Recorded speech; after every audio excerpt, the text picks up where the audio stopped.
It's been more than a year since the last episode of season 1 of From ended, and I've been hyped as hell to see the new season. And wow, okay. This episode starts out with Boyd ringing the bell like he did so in season 1. I was concerned that they were just gonna skip Boyd getting trapped in a chimney thing, and they were just gonna show us how he got out in a flashback in a later episode or whatever, but nope.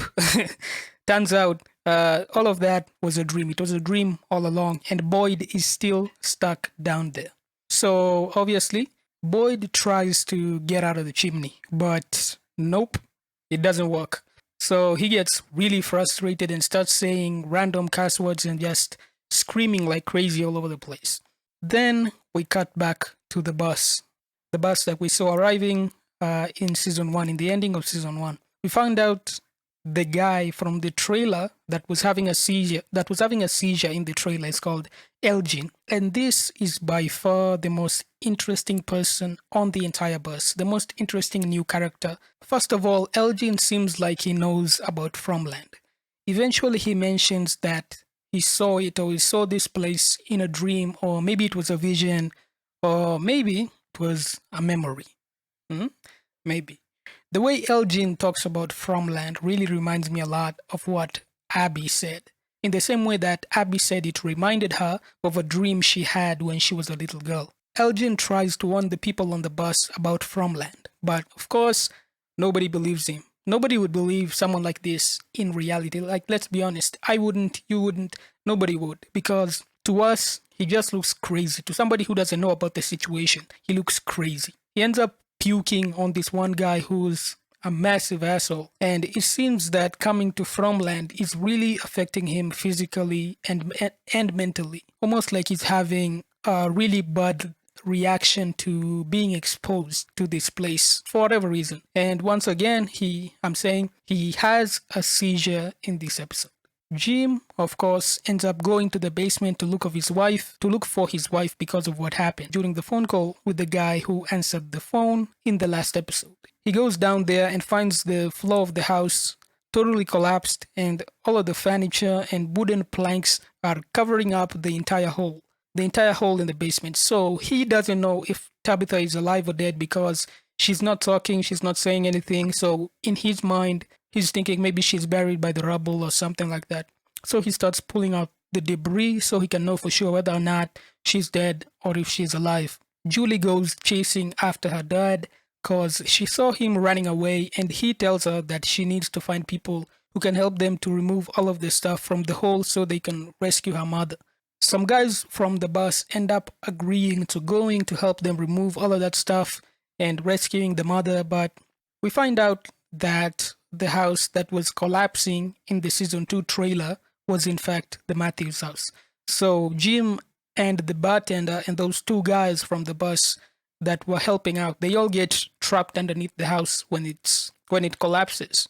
Something that's really emphasized in this episode is the idea that when you behave or do things that Fromland doesn't like, it's going to retaliate, The asshole guy from the bus mentions how the collapse of the Matthews house is so unnatural.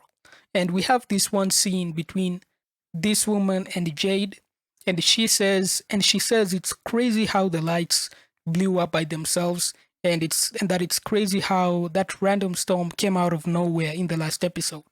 Jade completely dismisses her and really doesn't want to listen to whatever she's got to say. Something I noticed is how when the Matthews house collapsed is exactly the moment Elgin collapses and starts having a seizure. We saw something similar when Sarah and Boyd were in the woods. Boyd touched one of the bottles and Sarah collapsed. It's almost like the seizures happen when Fromland itself gets really angry or when someone steps out of line, But it's hard to say because the seizures aren't happening at the same time. It's almost like the effect is someone being targeted specifically, because when Sarah has a seizure in the diner, Ethan was right there, but he didn't get one, even though we saw him getting one the first night he ever spent in Fromville itself. So Boyd is in the hole, which we eventually find out is actually a well. He starts shouting and mumbling to himself over and over. And surprisingly, he gets a response back, which was crazy, man.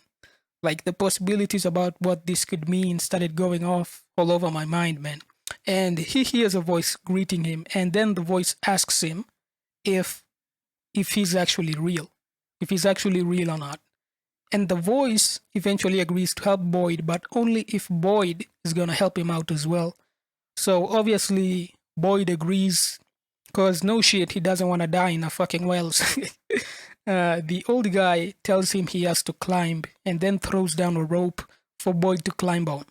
All along when he was talking to this guy, I was thinking, hey, why the hell isn't this guy coming over to look into the well or whatever to see where the voice is coming from and if there's actually someone stuck in there? So Boyd climbs out of the well, and after he does so, he pulls out his gun after seeing the guy, but we still don't see him for a few seconds, and then bam, then we get a full view of him. And my first thought is that the guy is really skinny. He looks like he's starving. He hasn't had a meal in a really long time, and he looks old as hell. Maybe in his 60s, 70s, I can't tell for sure. And based on the fact that he's tied up like this in a dungeon or whatever, makes it look like he's being tortured for some reason.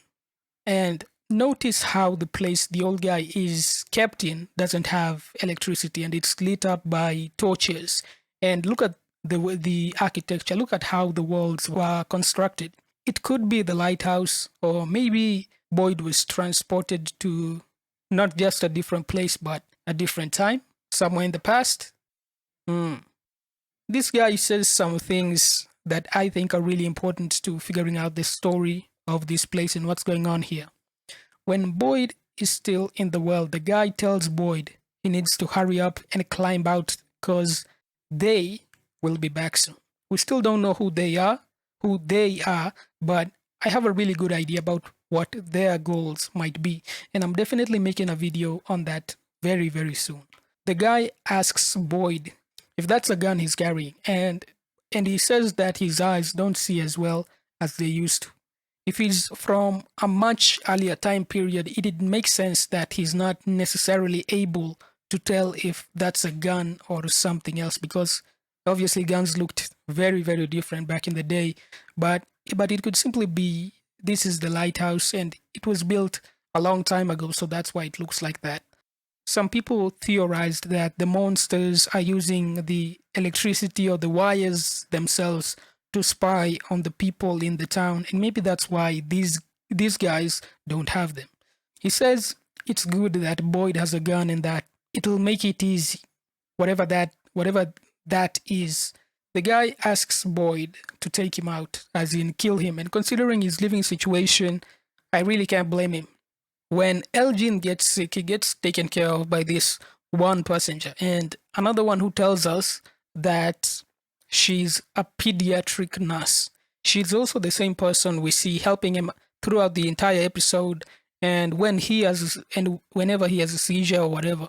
After the Matthews house collapses, Christy comes down to help out the people who've been injured, and she spots that same passenger who was helping Elgin, and they clearly know each other based on how they're looking at each other, and they run over to each other and they start hugging. More than likely, that is her fiance that Christy talked about last season, but lots of people theorized that already, so yeah, it would add drama, so that's probably why she's there.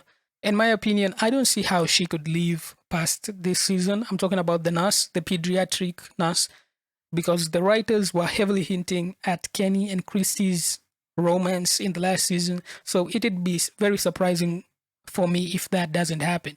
Unless Kenny goes crazy and becomes a villain because of being rejected by Christy, then I could see that happening.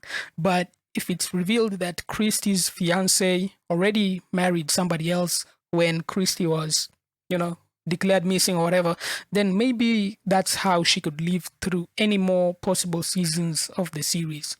After Jim gets buried in the collapsed house, Jim tells Julie that he saw a cavern or something underneath the rubble that covered the hole, and therefore Tabitha can still be alive. So whether or not Jim and the others that are trapped are gonna die from the monsters or not, Julie is gonna wanna find a way into the cavern to look for her mom down there.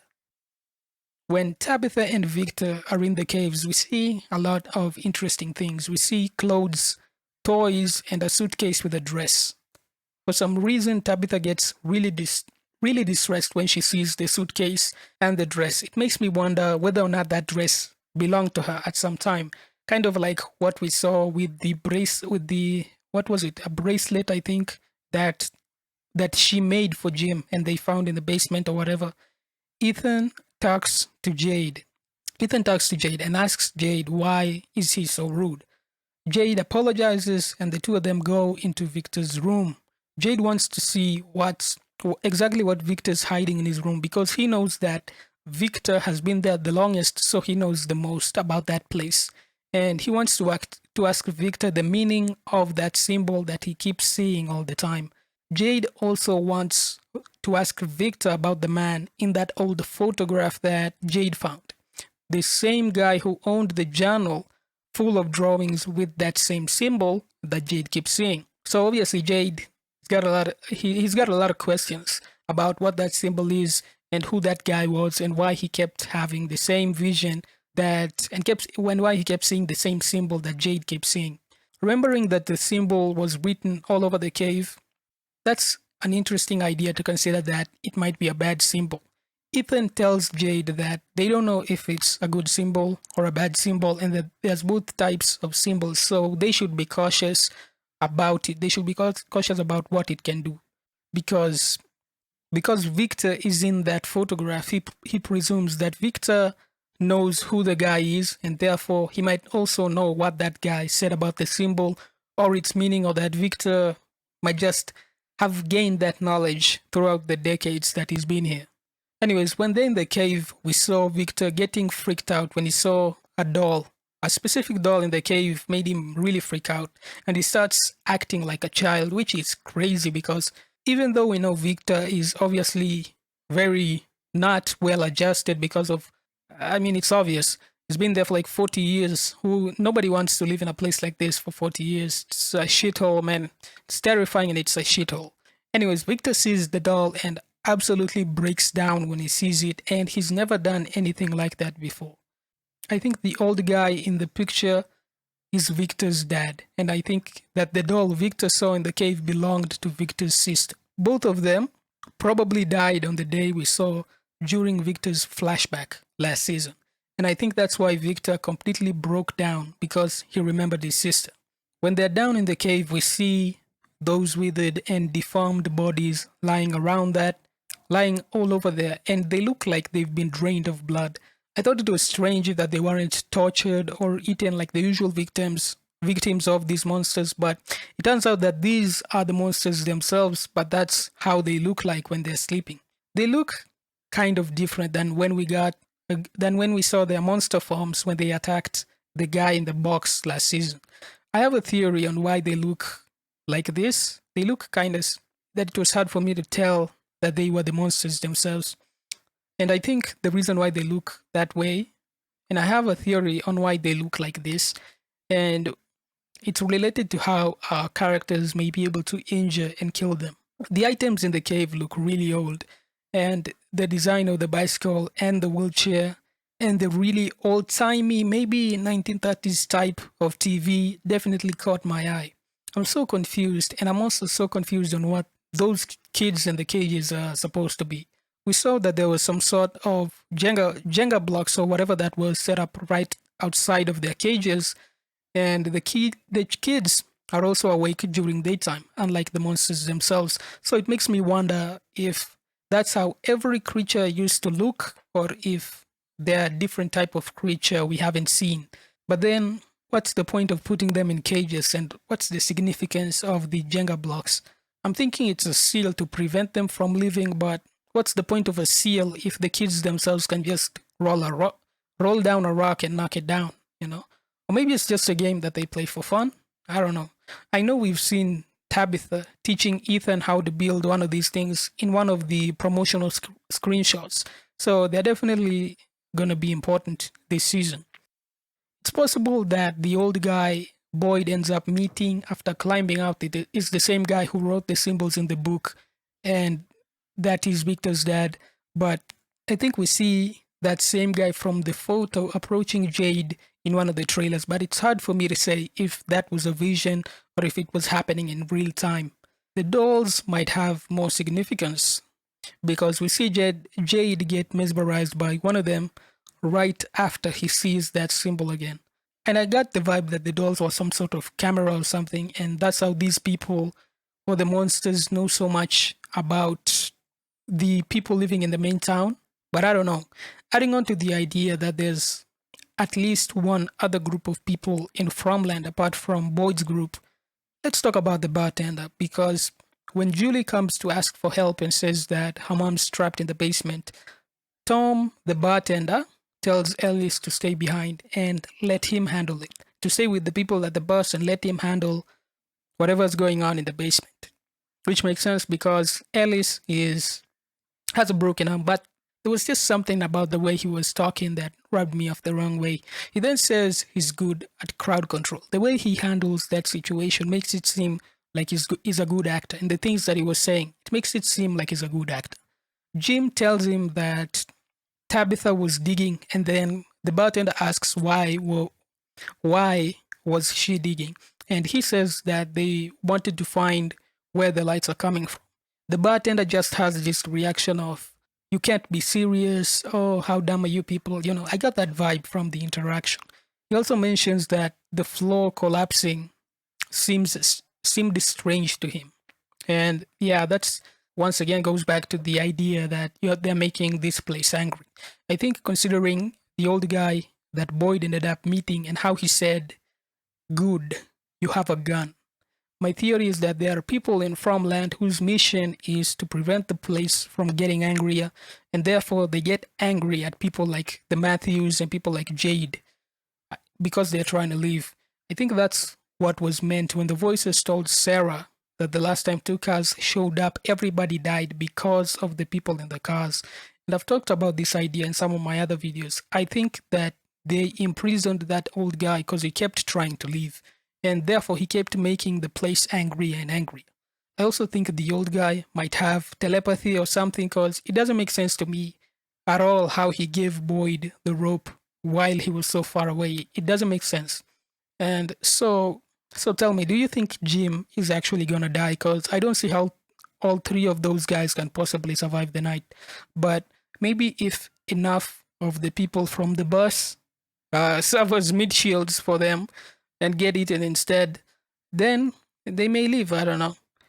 So many questions, so little answers. But anyways, tell me what you thought of this episode and what theories you may have based on what's happening. And I'll see you on the next video. Peace.